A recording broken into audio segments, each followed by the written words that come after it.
Acústica Agronegocios, la primera cadena de agronegocios en México. ¡Ya comenzamos!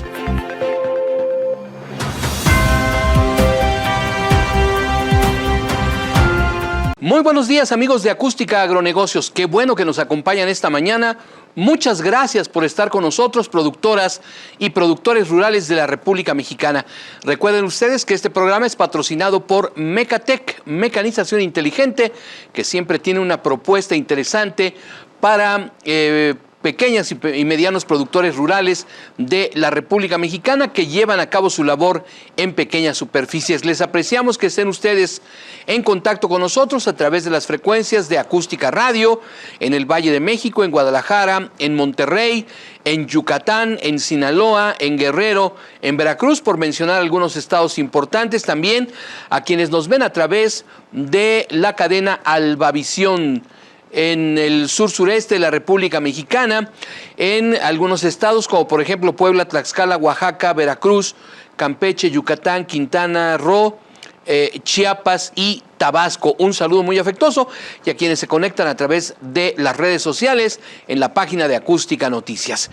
Bien, una de las principales razones de ser de este programa es dar a conocer el mensaje de que la producción agrícola adquiere más valor cuando de la transformación original, de la obtención de los productos, de los frutos que nos da la tierra, les agregamos valor, es decir, los sometemos a algún tipo de procesamiento para evitar que con el tiempo enfrenten procesos de descomposición y lo más importante, para que tengan más valor en el mercado. Y vamos a hablar de ello porque, reitero, ese es el espíritu que anima a este programa. Vamos a hablar de producción, de procesamiento y de deshidratación para generar harina de plátano. Vamos a conversar con Sayurit de la Cruz. Ella está allá en la región de La Huacana, en el hermoso estado de Michoacán, en donde tiene su planta de nombre Nahual. Sayurit de la Cruz, espero haber dicho bien el nombre de la empresa. Muy buenos días y gracias por estar con nosotros. Buenos días, muchas gracias por la invitación, Carlos. Gracias, Sayurit. Bueno, platíquenos cuándo surge esta planta, cómo se lleva todo este proceso para crearla y confiar en la producción de harina de plátano. ¿Y por qué harina de plátano? Muy bien. Mira, la historia inicia así, y yo creo que vamos a coincidir todos los agricultores y productores a nivel nacional, que nuestro sufrimiento eterno es el precio. Un precio equitativo, un precio justo, un precio estable. Eso es lo que todos los productores estamos siempre sufriendo. Yo soy hija, nieta, bisnieta de agricultores aquí en Michoacán, agricultores de plátano, y siempre esa es la razón, ¿no? El precio. Mi padre siempre buscó, como todo padre yo creo, es darle un estudio a sus hijos. Él dijo, la agricultura definitivamente no es un futuro, aunque es algo tan importante. Pero él decía, no, hija, tienes que hacer otra cosa, tienen ustedes que trabajar en otra cosa, porque el precio del plátano, que en este caso es lo fuerte de la región, lo que él sembraba, no hay justicia, honestamente. Mi papá a veces se ponía hasta en los cruceros junto con otros productores a detener los carros que no pasaran si no iban a pagar un precio justo. Siempre la historia, y no te miento, que te pagan el precio del plátano a centavos. Dime tú si has comprado alguna vez en centavos el plátano en algún centro. Nunca, Sayurit, nunca.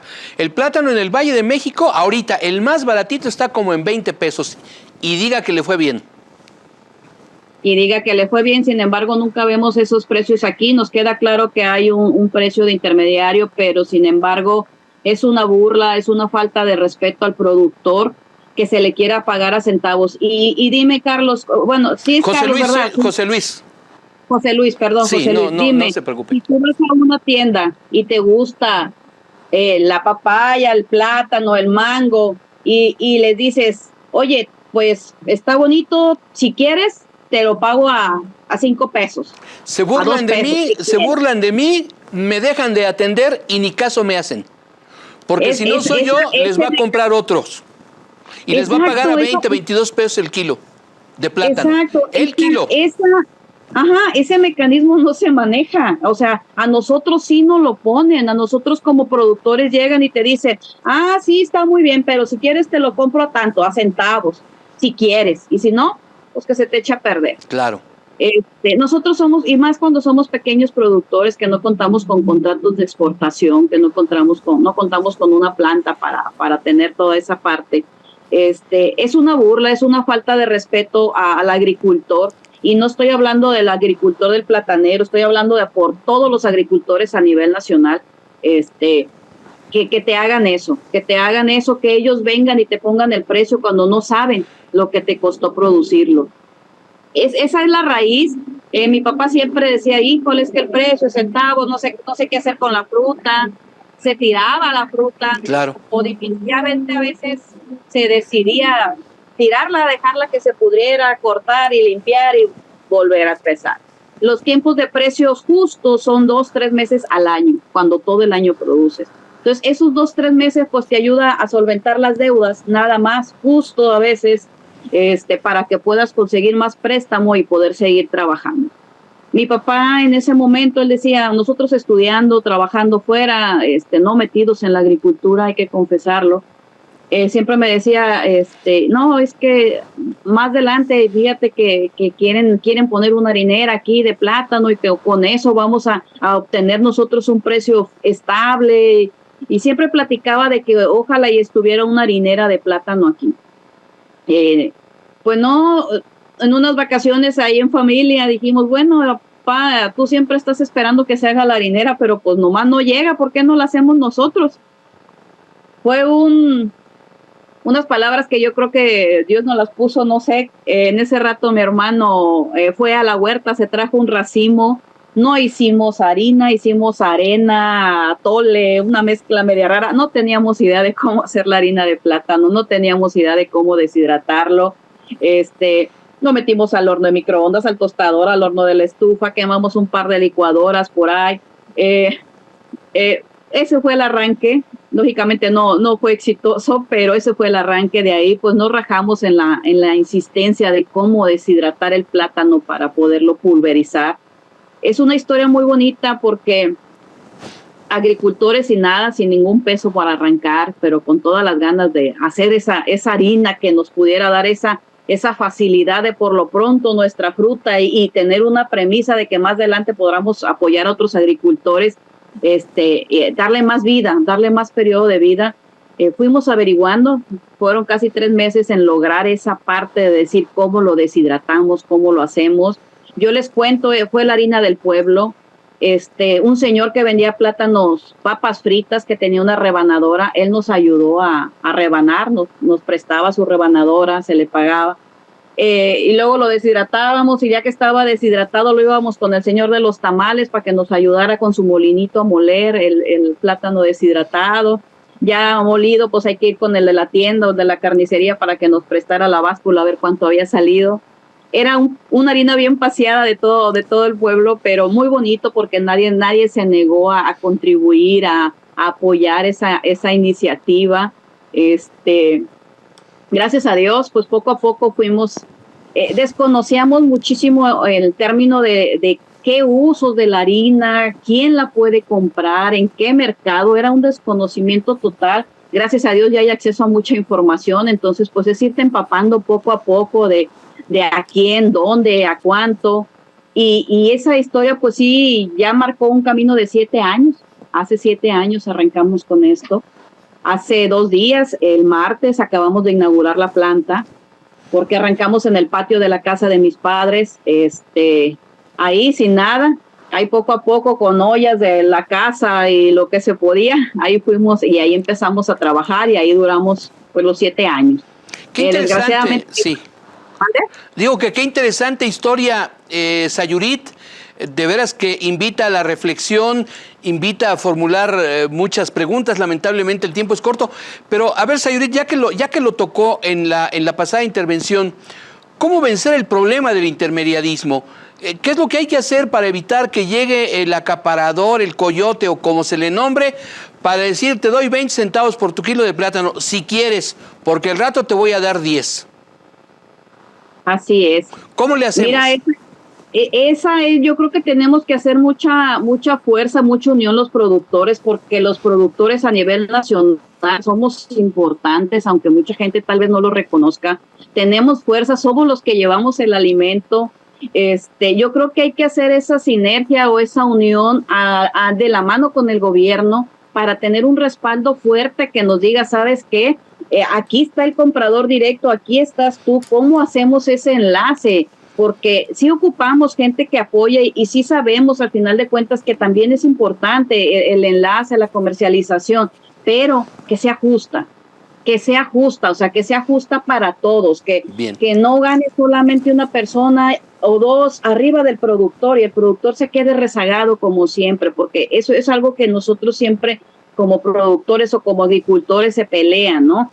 Reconocemos las labores de comercialización, pero esa labor tiene que bajar un poquito, tiene que tener una exigencia de nuestra parte, de parte del gobierno, para decir, oye, de este precio se respeta o se respeta, y claro. Ahí tú lo que quieres ganarle. Sayurit, perdón que te interrumpa, lo que pasa es que el tiempo es corto en televisión, casi tenemos que ir ya a una pausa. Me quedo con la idea de que los productores rurales de primarios tienen que hacer fuerza y crear unión para poder desarrollar, para enfrentar primero a los especuladores, a los coyotes o compradores o como se les quiera llamar, y después evolucionar a lo que nos dijiste de añadirle valor. Ya concentrándonos precisamente en la planta, síguenos platicando. ¿Qué producen? ¿Cómo lo producen? ¿Cada cuándo producen? Por favor, vamos a iniciar y ahorita te interrumpo para ir al corte, por favor, Sayurit. De acuerdo. Mira, nosotros somos productores plataneros, estamos haciendo lo que es la harina de plátano, 100% plátano, es deshidratado en invernaderos. Esto cuida mucho lo que es el aporte nutricional, cuida mucho el medio ambiente porque pues estamos en medio de huertas, estamos en medio de tierras fértiles. Entonces estamos también en comunión con esa parte, de decir, deshidratamos en invernaderos justo nada más con el sol, y este producto, lejos de lo que es la fruta fresca, que desafortunadamente tiene un periodo de vida muy corto, este producto te da un periodo de vida de 2 años y lógicamente pues ya te da un precio más alto, más justo para poderlo comercializar. Sayurit, perdón, vamos a ir a una pausa y continuamos platicando de este importante tema, por favor. De acuerdo. Muchas gracias. Gracias, Sayurit. Bueno, pues está usted en Acústica Agronegocios. Recuerde, radio, televisión y redes sociales nos puede usted sintonizar. Vamos a una pausa y regresamos enseguida. Continuamos en Acústica Agronegocios. Seguimos adelante, amigos de Acústica Agronegocios. Qué bueno que están con nosotros en este programa. Recuerden, patrocinado por Mecatec, que tiene soluciones de mecanización para pequeños y medianos productores rurales de toda la República Mexicana para superficies pequeñas, ya sea que usted se dedique a la producción de granos, de oleaginosas, de frutas como el plátano, de algunas otras muy populares, muy demandadas en la República Mexicana. Recuerde usted, póngase en contacto con nuestros representantes en toda la República Mexicana. Si usted vive en los Estados Unidos y quiere ayudar a sus familiares que radican en alguna zona rural de la República Mexicana, también se puede usted poner en contacto con nosotros, puede pagar el equipo o la maquinaria allá en la ciudad de la Unión Americana en donde usted se encuentre y evidentemente esa maquinaria es entregada a sus familiares, a sus socios, a sus amigos, a quien sea, aquí en la República Mexicana. Bien, vamos a continuar con esta plática muy interesante con Sayurit de la Cruz. Ella está presente en la planta procesadora y deshidratadora para harina de plátano Nahual y la marca es Chocol, de eso vamos a hablar enseguida. Entonces, Sayurit, la deshidratación es 100% natural, utilizando única y exclusivamente la energía del sol. ¿Qué viene después? ¿Qué viene después? Una vez deshidratado el plátano, pasa a ser pulverizado y se acabó. Se acabó, es 100% la fruta, que la gente se tome, consuma este producto con esa plena confianza que no tiene absolutamente nada de conservador, que la conservación se hace de manera natural por la ausencia de humedad, que es un porcentaje de humedad muy bajo. Entonces eso nos ayuda a conservarlo perfectamente. Y es un plátano verde, por eso también no contiene como que esa fructosa que también llega a generar de cierta manera humedad en algunos casos. Eso es interesante porque el plátano es una de las frutas que vaya que madura rapidísimo. Ahora en las épocas de calor, un plátano más o menos entre verde, amarillo, a los 2 o 3 días ya estaba prácticamente comenzando a adquirir esas manchas negras que le caracterizan al plátano cuando comienza a madurar demasiado. Así es. Sin embargo, tú puedes decir, ahora tengo una harina de plátano que es 100% plátano, que me sirve para mis licuados, que me sirve para mi aporte de potasio, ahora sí para el consumo que cada quien lo busque, ¿no? Uh-huh. Ahora, ¿qué utilidades tiene la harina de plátano? ¿Para qué sirve, Sayurit? Te puedo comentar que estamos a más del 95% en usos similares a la harina de trigo. Quiere decir que es totalmente panificable para empanizar. Lo que haces tú con la harina de trigo lo puedes hacer con la harina de plátano, pero pues con el aporte nutrimental y más sano porque no contiene gluten, es la harina de plátano. Unas ventajas, aquí tengo unos panecillos, aquí tengo unas galletas, riquísimo los hot cakes, las crepas, los atoles. Ahora sí que el uso que tú le quieras dar te lo permite y te rinde bastante. O sea, tienes que seguir las recetas de cualquier harina de trigo, pero usando la mitad en la proporción de la harina, porque esta te rinde el doble. Entonces no tiene gluten y tiene nutrientes y digamos que le cae bien al sistema digestivo humano. Perfectamente bien, porque contiene un almidón que es un almidón que se llama resistente. Ese actúa como fibra en el organismo, no se queda, no lo absorbe, sale directamente al colon. Qué interesante. Ahora, ya tienen ustedes la planta. ¿Cuánto están produciendo? Y algo muy importante que también afecta, que también es uno de los grandes dolores de cabeza de los productores rurales de la República Mexicana, el mercado. ¿Cómo le están haciendo ustedes para que la gente, el ama de casa o los grandes industriales sepan que hay una planta en La Huacana, en Michoacán, que genera harina de plátano? ¿Cómo hay que hacerle para empezar a tener ventas y materializar este sueño de tu papá y de tu abuelo, Sayurit? Pues yo creo que aquí, gracias a Dios, las comunicaciones ya están muy abiertas, ya las redes sociales, el internet. Por ese medio nosotros contactamos, buscamos las personas que hagan galletas, que hagan barras nutricionales, que quieran hacer suplementos para deportistas por el alto contenido de potasio. Ahí sí ya es como hacer un contacto directo. De hecho, el gobierno del estado nos ha apoyado con participación en expos también para presentar el producto y lo conozcan los consumidores a nivel industrial, a nivel personal. Uh-huh. ¿En dónde están vendiendo actualmente, Sayurit, y qué producción tiene la planta actualmente? La planta tiene una capacidad para 1 tonelada de harina por día. Vamos arrancando, no hemos hecho todo el proceso completo para dar esa capacidad aún, estamos iniciando, pero su capacidad es de 1 tonelada de harina por día, que equivale a 6 toneladas de fruta fresca. Eso es importante destacarlo. O sea, ustedes tienen que tener 6 kilos de plátano verde, lo rebanan, me imagino que rebanadas con esas de las que se hace la ensalada de plátano, la cual, por cierto, es muy, muy rica. Hay que consumirla todos los días, la ensalada de plátano. Entonces lo rebanan como si fuera para ensalada. Me imagino que lo colocan en charolas o en algún otro recipiente, lo meten a este deshidratador solar, ahí hay un tiempo de secado y después va al molino, ¿no? Digamos que es el proceso. Así es, en general sí, así es el proceso. Uh-huh. ¿Qué máquina utilizan ustedes precisamente para transformarlo de plátano deshidratado en harina? ¿Utilizan ustedes algún molino especial o hay molinos ya convencionales? Hay molinos convencionales que prácticamente pues nada más uno le da la medida, la criba son molinos pulverizadores. Tenemos 2 molinos, uno es triturador y el otro ya es pulverizador. Uh-huh. Y con esto queda resuelto el tema.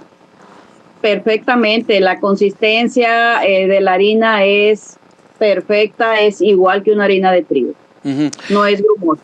Y ahorita actualmente, ¿quiénes son sus clientes? ¿Ya pudieron contactar ustedes alguna empresa interesada? Hemos tenido, gracias a Dios, clientes que nos han estado consumiendo la producción al nivel que estábamos anteriormente. Ya ahorita estamos escalando porque tuvimos, pues yo creo que los tiempos de Dios son perfectos. Negamos producto en su momento en cantidades más fuertes porque pues no teníamos la capacidad. Ya ahorita pues tenemos los contactos de esas personas que nos buscaron en su momento para pedirnos cantidades de harinas más fuertes. Vamos a empezar entonces ahora sí a abrir las puertas a otras empresas que ellos necesitaban una producción un poquito más fuerte y nosotros no teníamos en su momento la capacidad. Es cuestión de ver el quién es. Yo creo que sí lo tenemos y el mercado lo hay, tanto en México como también en el extranjero. Gracias a Dios hicimos una exportación a Japón, una exportación pequeña. Son clientes muy exigentes, son clientes que aprobaron la calidad de nuestro producto. Ellos están haciendo galletas como energéticas de harina de plátano mezclado con semillas. Y de hecho, pues próximamente vamos a tener por aquí la visita en Coahuayana de unos amigos japoneses, clientes que vienen precisamente a conocer la nueva planta. Qué interesante, felicidades. Felicidades, Sayurit, porque bueno, esto habla de que el producto tiene reconocimiento internacional y como tú lo dices atinadamente, Japón es un mercado no exigente, lo que le sigue, recontra super exigentes, son muy cuidadosos en aspectos que tienen que ver con la sanidad, con la inocuidad, con el empaque, con las buenas prácticas agrícolas. ¿Cómo le han hecho ustedes para ganarse la confianza de este mercado? Pues yo creo que como todos, si queremos hacer las cosas bien, sabemos, hay que buscar la manera. No es que estemos capacitados, sino es, si no sabes, pues capacítate, ¿no? Y busca la manera. Yo soy de la idea, yo creo que aquí todos trabajamos en cómo te gustaría que te dieran a ti la comida, porque es un alimento y es algo muy importante y es algo muy delicado. Y esa es la parte que platicamos con nuestras trabajadoras, que también son puras mujeres aquí, que gracias a Dios se les brinda una oportunidad de trabajo, porque en el campo pues no hay muchas. Entonces, es cómo te gustaría a ti darle a tus hijos una comida. Si tú les llevas esta harina, se las vas a dar con confianza porque sabes que está cuidada en el manejo, está cuidada en el proceso. Y esa es la parte que nosotros siempre debemos de pensar. ¿Cómo te gustaría? Da un poquito más de lo que tú te consumes, porque al final de cuentas, esa es la parte importante, ¿no? Darle esa confianza, como tú bien lo precisas, al cliente, que diga, yo me voy a consumir esta galleta o esta harina, porque hay gente que directamente la prueba y le digo, sin problema puedes hacerlo. La materia prima evidentemente está garantizada. Regularmente hay plátano buena parte del año. Todo el año. Todo el año allí en la Huacana hay plátano. Todo el año. ¿Qué tipo de plátano utilizan ustedes para la deshidratación, pulverización, empaque y venta? El plátano aquí nosotros lo llamamos es el enano gigante, pero comercialmente es conocido como el plátano Tabasco, el plátano Chiapas, el que tú ves normalmente en el centro comercial. ¿Servirían otras variedades? Por ejemplo, lo que se le conoce como plátano dominico, el plátano macho. Así es, de hecho hemos hecho harina con plátano macho. Es un poquito más alto el costo porque su cáscara es muy fibrosa, hay que quitarla completamente. Es más caro el precio, pero sí lo hemos hecho sobre pedido. Sayurit, ¿en dónde pueden nuestros amigos interesados en probar la harina de plátano deshidratado? ¿Cómo pueden tener acceso a los productos que ustedes generan? ¿Tienen redes sociales? ¿Algún medio de contacto? Sí, mira, nosotros tenemos nuestra página web que es www.chocol, así tal cual, glutenfree.com. Chocol. Chocol. Chocol. Es X. Ah, X. Es XOKOTL. A ver, XOKOTL. Así es. Xocotl. Ajá. Xocotl. Con X. Con Así X es. y con K, correcto. Xocotl, planta deshidratado. Así es. Los teléfonos al que nos pueden contactar para alguna venta directa, ya sea mayoreo o menudeo, es el 33 12 29 47 41. Más despacito, por favor, Sayurit. 33 12 29 47 41. Correcto, para ventas. ¿Tienen redes sociales, Facebook, Instagram, YouTube, alguna otra? Así es.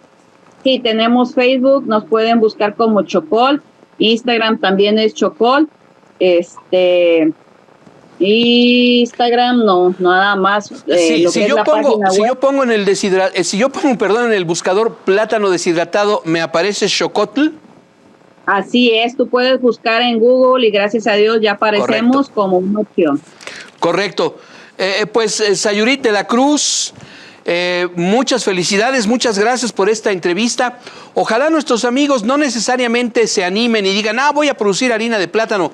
Yo creo que hay muy buenos negocios agropecuarios para pequeños y medianos productores rurales que con valentía, con determinación, con imaginación, con creatividad, con capacitación, pueden dedicarse, no únicamente en el caso de plátano, hay muchos cultivos que pueden transformarse. Muchas gracias, Sayurit. Gracias a ti y quiero agradecer también al gobierno federal, al gobierno del estado, al gobierno municipal, que gracias a ellos también logramos este apoyo con la planta. Correcto, muchas gracias. Hasta luego, Sayurit de la Cruz. Adiós.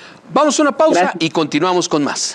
Continuamos en Acústica Agronegocios. Seguimos adelante, amigos de Acústica Agronegocios. Qué bueno que nos acompañan en este programa dirigido a productoras y productores rurales de la República Mexicana y también al público en general interesado en estos importantes temas relacionados con la alimentación. Y recuerden, este programa es patrocinado por Mecatec, Mecanización Inteligente, que siempre tiene una propuesta interesante para pequeños y medianos productores rurales. Bien, seguimos adelante con nuestro programa y como usted sabe, porque aquí lo hemos tratado en varias ocasiones, hay una lucha jurídica muy intensa entre un sector de la economía, los grandes productores rurales, tecnificados, que ven al maíz como una mercancía y que dicen, al ser una mercancía, pues tiene que sujetarse a las leyes de la oferta y la demanda. Y hay otro sector también perfectamente identificado, mayoritario, masivo, presente en toda la República Mexicana, que dice, momento, el maíz está bien, puede ser una mercancía, está sujeto a la ley de la oferta y la demanda, pero el maíz es una cuestión cultural, el maíz es una cultura. El maíz en Mesoamérica existió desde antes de la llegada de los seres humanos, llegan hace 12,000, 10,000 años, se dan cuenta que existe esta planta que se le llamaba el teocintle. En aquel entonces la comienzan a cultivar y a partir de la prehistoria en Mesoamérica se inicia un proceso cultural en donde el maíz no es un alimento, el maíz se vuelve el alimento. Como todos sabemos, pues el maíz está sujeto, reitero, a las leyes de la oferta y la demanda. Hay un sector que dice debe de circular libremente, incluido el maíz genéticamente modificado. Hay otro sector que dice esto resulta inconveniente. Incluso este tema, como todos sabemos, ya llegó a un panel de controversia que tiene que ver con el Tratado de Libre Comercio, el famoso Tratado México-Canadá-Estados Unidos. Ese es el tema que nos ocupa porque hace unos días se generó un documento muy importante, más de 100,000 voces en defensa de los maíces nativos. Vamos a platicar con Carlos Ventura, él es integrante de la demanda colectiva Maíz. Carlos, muy buenos días, gracias por tomar nuestra comunicación. ¿Qué tal? Muy buenos días. Aquí a sus órdenes. Muchas gracias. ¿En qué momento estamos de esta demanda? Y por favor, háblanos de este documento que emana 100,000 voces en defensa de los maíces nativos. Sí, con todo gusto. Bueno, primero decir que habrá que enmarcar este momento en donde llega esta carta signada ya por más de 100,000 personas. En un momento en donde después de un año hemos llegado a las audiencias enmarcadas en la controversia que inició el gobierno de Estados Unidos contra México por el tema de maíz transgénico. Recordemos que en México está vigente un decreto presidencial que prohíbe la siembra de maíz transgénico y entonces esto, según las valoraciones del gobierno de Estados Unidos, afecta a sus propios intereses económicos. Esta controversia fue iniciada casi hace un año y en esta etapa de las audiencias, justo en este momento, el día de ayer y el día de hoy, se realizan estas audiencias entre todas las partes implicadas, esto es, entre el gobierno de Estados Unidos, el gobierno de México y por supuesto la audiencia es convocada por el panel de 3 personas expertas que estarán dando un resultado final hacia noviembre. En el marco de este proceso, de este tema tan controversial, hemos decidido, ciudadanas y ciudadanos articulados en diversas organizaciones, emitir esta carta a la opinión pública y principalmente al panel que conforman estas 3 personas expertas, con la intención de poder posicionar en esta discusión nuestra perspectiva, nuestras reflexiones y nuestras propuestas. Creemos que es necesario que se escuche la voz de las y los ciudadanos, de todas las personas que habitamos o transitamos por este territorio mexicano y también de todas aquellas personas que producimos o consumimos maíz, que es muchísimas personas que hoy pueden ver comprometidos sus derechos como a la alimentación, a la salud, al medio ambiente, en una discusión de esta envergadura. Qué interesante. Carlos, ¿tú consideras que el maíz lo consumimos el 100% los mexicanos, ya sea que radiquemos aquí en la República Mexicana o aquellos mexicanos que están en el extranjero? Yo no conozco ningún mexicano que le diga no a una tortilla, que le diga no a un taco, que le diga no a una tortilla azul, a una tortilla roja, a una tortilla hecha en comal por manos expertas de muchas culturas mexicanas. Reitero, el maíz es algo que ha trascendido luchas ideológicas, es algo que ha trascendido problemas, es algo que nos une a todos los mexicanos, no importa quiénes seamos. Así es, tienes mucha razón. O sea, nosotras somos parte de varias articulaciones, entre ellas la demanda colectiva contra el maíz transgénico, la Alianza por la Salud Alimentaria y la campaña que lleva como nombre un eslogan muy potente que es "Sin maíz no hay país". Así es. Y es que justamente hoy México no se puede entender en cuanto a su alimentación, en cuanto a su cultura, en cuanto a su patrimonio biocultural sin el maíz nativo, ¿no? Entonces yo diría que no solo las y los mexicanos, sino también el maíz como centro de origen, ustedes saben, pues tiene estos territorios mexicanos, pero es un grano y una planta que bajo el sistema Milpa se ha vuelto, digamos, como un alimento estratégico también en territorios más allá del mexicano, ¿no? O sea, toda la región centroamericana, incluso buena parte del cono sur, tienen entre su dieta el tema del maíz. Entonces, en este momento, digamos, la discusión, como bien dices, es de tal trascendencia que es justamente lo que diariamente consumimos todas las personas que tenemos en nuestra dieta el maíz. Y déjame decirte que no solo eso, sino que además hay variedades de maíces nativos que hacen posible esos alimentos. Recuerden que no es lo mismo el maíz de la región sur del país, en donde podemos ver en Oaxaca haciendo un totop, una tlayuda, que a lo mejor en el norte haciendo algún tipo de tortillas o de atoles o de tamales, ¿no? Es decir, está en riesgo también perder esta diversidad que tenemos en los maíces nativos y por tanto en nuestra cocina mexicana. Qué interesante lo que estás mencionando, Carlos Ventura. Pero retomemos el tema. Está en estos momentos este panel de controversia. ¿En dónde están reunidos? Y únicamente están los representantes de los productores de los Estados Unidos y los representantes del gobierno de México. ¿Qué reúnen? ¿Cómo están los tiempos para que se tome ya una determinación que vaya acercándose a darle la razón a alguna de las partes?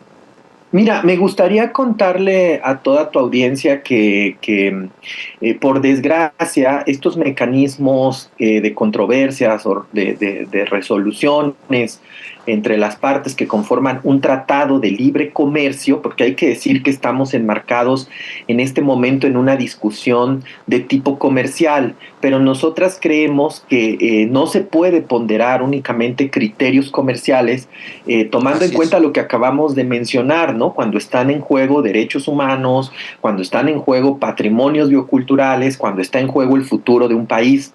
Y esto tiene que ver con la conservación de los maíces nativos en México. Entonces, Estos tratados comerciales contemplan este tipo de paneles para resolver las controversias, pero tienen, entre muchas otras deficiencias, la falta de participación amplia y ciudadana. Fíjate que fue muy restringido el mecanismo para poder participar, para poder escuchar las audiencias. De hecho, a la fecha no sabemos exactamente quiénes fueron convocados y cómo fueron convocados y bajo qué criterios, porque la sociedad civil que pudo obtener acceso fue aquella que se registró mediante una plataforma digital, ¿no? Para poder escuchar las audiencias, pero no pudimos tener acceso, digamos, de forma presencial ni la información a tiempo. Esto no ha implicado que no podamos estar alertas por varias vías sobre lo que ahora se está discutiendo. En este instante, lo que podemos ver, de acuerdo a la transmisión que se nos ha permitido seguir a través de las plataformas de videoconferencias, es que están las 3 personas expertas del panel, ¿no? Y están las 2 partes. Déjame decirte que está, por un lado, el gobierno de Estados Unidos y por otro lado, el gobierno mexicano con sus representantes. Nosotras también creemos que el gobierno de Estados Unidos no solo está defendiendo, por supuesto, sus intereses signados, marcados en el Tratado de Libre Comercio de México, Estados Unidos y Canadá, sino en México no es novedoso que el gobierno de Estados Unidos también vele mayormente por los intereses de grandes empresas transnacionales. Déjame decirte que esa parte representativa hoy del gobierno de Estados Unidos nos hace recordar que al estar esgrimiendo estos argumentos que están presentando, ¿no?, relacionados con poder seguir comercializando el maíz transgénico en México y que México retire su medida de prohibición, se parecen mucho a lo que las empresas durante varios años en México han venido impulsando. Es decir, no estamos ante una discusión nueva, es una discusión que por lo menos hace más de una década abrimos quienes firmamos una demanda colectiva contra estos maíces transgénicos, y déjame decirte que el Poder Judicial en México nos ha dado la razón. Tan es así que en México hay un consenso de que la política de Estado tiene que avanzar hacia alternativas a estos modelos de producción de maíces, ¿no?, que se nos han impuesto sobre todo a través de estos tratados de libre comercio. Entonces, estos temas se están poniendo sobre la mesa en este instante. Lo que quiero transmitirle a tu audiencia es que hoy que estamos jueves, ¿no?, esta mañana de jueves y ayer miércoles, se están desarrollando estas audiencias, ¿no? Ojalá podamos estar muy al pendiente de estos temas. Después de estas audiencias, las personas expertas escuchan a todas las partes.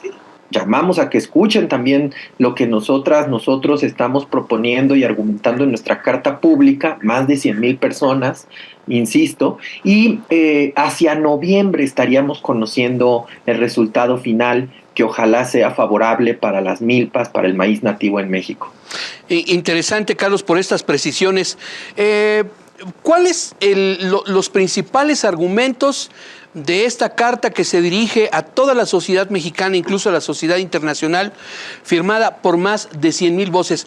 ¿Cuáles son estos argumentos? Pero antes de que nos respondas, te voy a pedir, por favor, Carlos, que nos esperes unos cuantos segundos. Vamos a escuchar a los patrocinadores de Acústica Agronegocios y seguimos platicando de este tema que considero yo que es trascendental, por favor.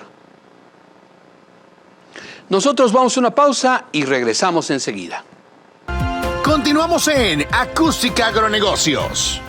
Seguimos adelante, amigos de Acústica Agronegocios. Gracias por acompañarnos. Recuerde usted, sintonícenos en radio hertziana, radio tradicional, en el Valle de México, en el 1110, también en la zona metropolitana de Guadalajara, de Monterrey, en televisión abierta a través del canal 13 de la cadena Albavisión, en Puebla, en Tlaxcala, en Veracruz, en Oaxaca, en Chiapas, en Tabasco, en Campeche, en Yucatán, en Quintana Roo. Por cierto, varios de estos estados, Veracruz, Chiapas, por mencionar algunos, Oaxaca, por supuesto, son importantes productores de diferentes variedades de maíces nativos. También en Campeche hay maíz, en Yucatán, en toda la República Mexicana.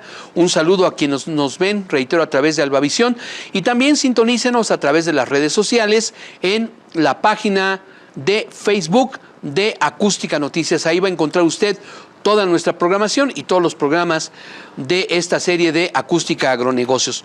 Bien, continuamos platicando con Carlos Ventura. Carlos, por favor, reitéranos, mejor dicho, infórmanos, ¿cuáles son los principales contenidos de esta carta? Bueno, mira, la carta, digamos, tiene algunas ideas muy importantes que voy a intentar glosar rápidamente. Una de ellas es, por supuesto, dirigirnos a este panel de forma respetuosa y a los gobiernos implicados en esta controversia, argumentando que, bueno, pues nosotros tenemos nuestro derecho a participar en una discusión de interés público de esta dimensión.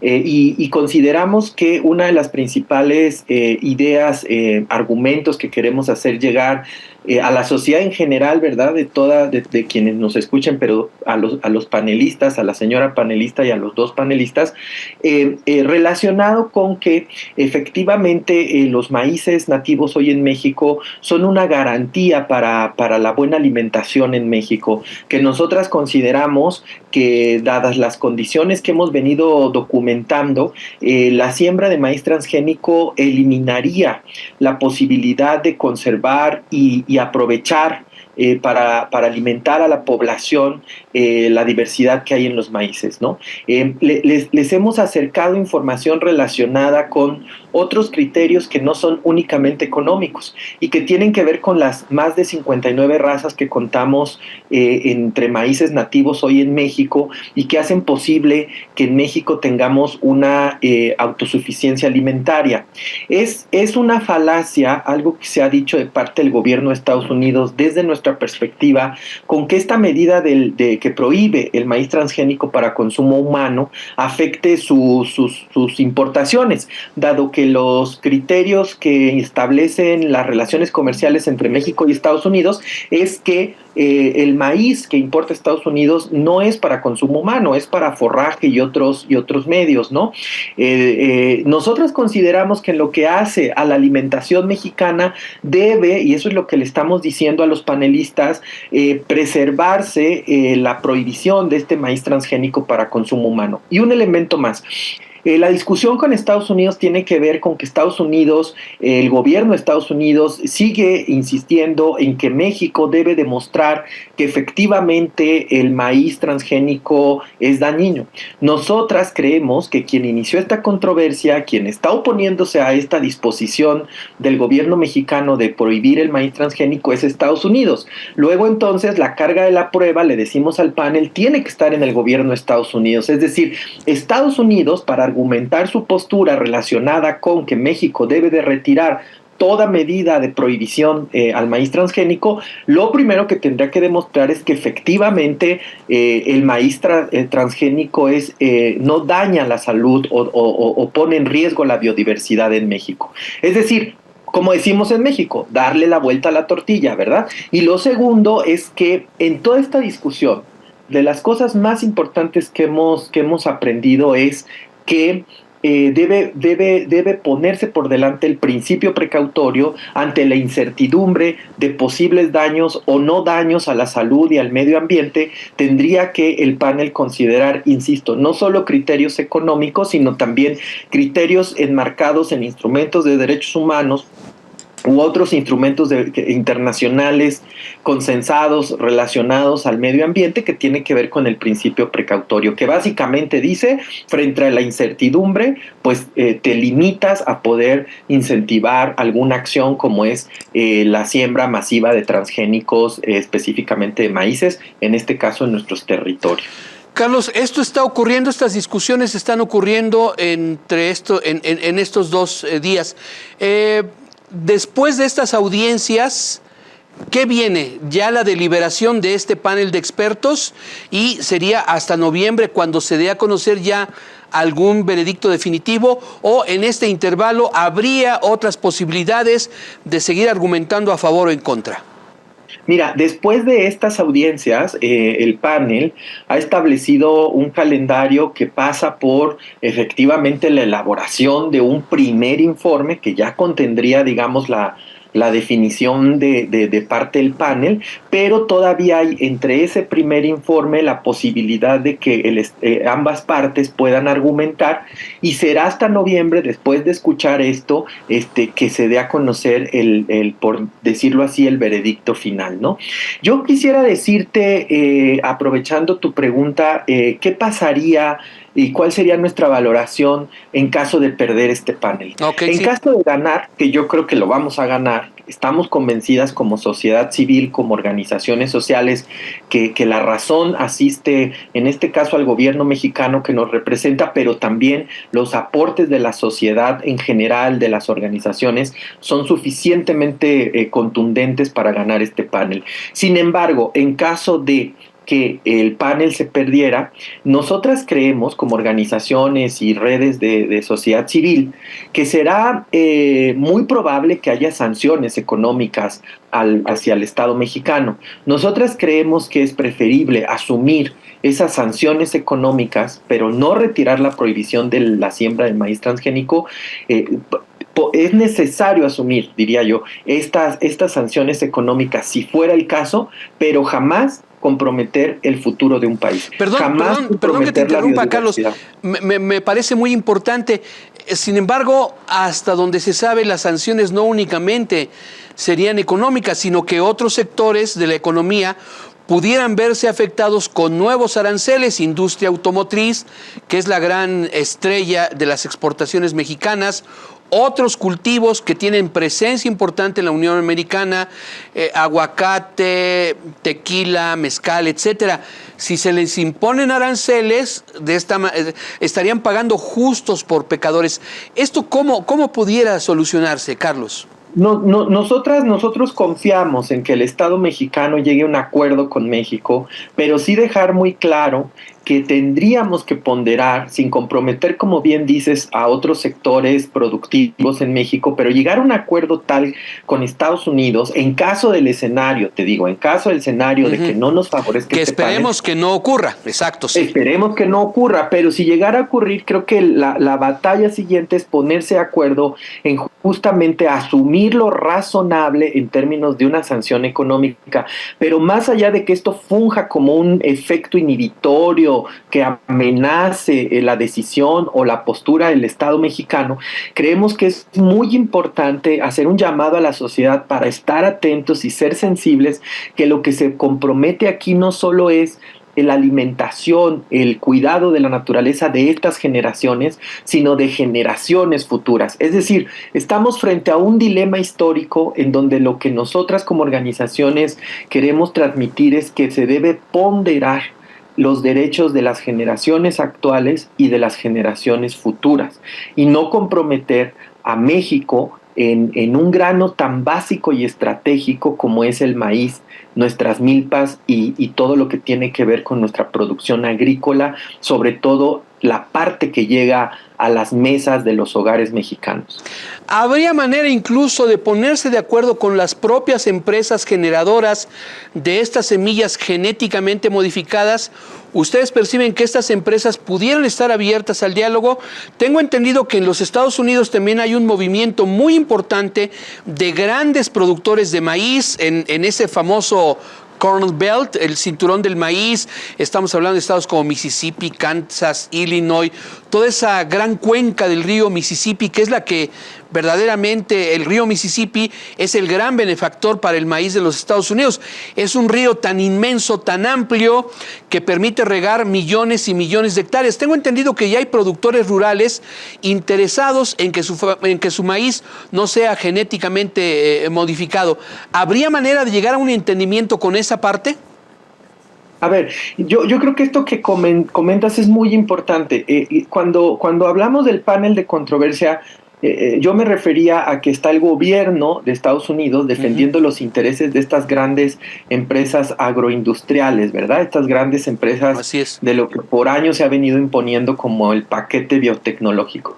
Quiero decirte que no es una postura también homogénea entre toda la población estadounidense. Claro. Recordemos que hubo oportunidad de solo algunas organizaciones que se pudieron acreditar efectivamente frente al panel para hacer llegar argumentación a favor de México y de su postura de prohibir el maíz transgénico. Y déjame decirte que algunas de estas organizaciones son estadounidenses, es decir, que están buscando alternativas. Ahora, referido a las grandes transnacionales, ¿no? Que tienen, digamos, como su host, digamos, su sede en Estados Unidos, y que por tanto hay una alianza muy cercana entre el gobierno de Estados Unidos y estas grandes transnacionales. Déjame decirte que por más de 10 años hemos discutido con ellas en los tribunales mexicanos. No olvidemos que estamos también en México con un proceso abierto, que es esta demanda colectiva contra maíz que te digo, que hace poco más de una década firmamos 59 ciudadanos y ciudadanas, y se ha logrado sostener en el sistema jurídico mexicano, y el Poder Judicial ha dado la razón para mantener la prohibición de la siembra de maíz transgénico en su fase comercial en México.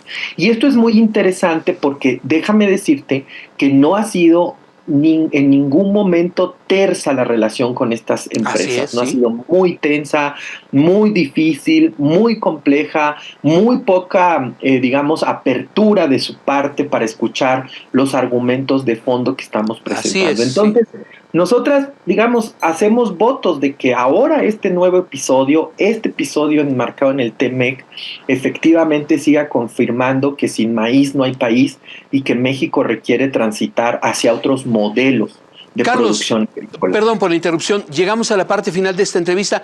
En unos cuantos segundos, por favor, ¿en dónde podemos consultar el contenido de esta carta? Claro que sí, en maiznativo.org, ahí está toda la información, toda la documentación que hemos podido incluso obtener para difundir con la sociedad en general, y les pedimos que sigan firmando. Carlos Ventura, integrante de la demanda colectiva Maíz, gracias por esta entrevista. Muchas gracias, hasta Permítanos pronto. seguir en contacto contigo para más adelante. Claro que sí, con gusto. Hasta luego. Bien, pues estamos llegando a la parte final de Acústica Agronegocios. Gracias, muy buenos días. Eso fue Acústica Agronegocios, la primera cadena de agronegocios en México. Una producción de Grupo Acústica.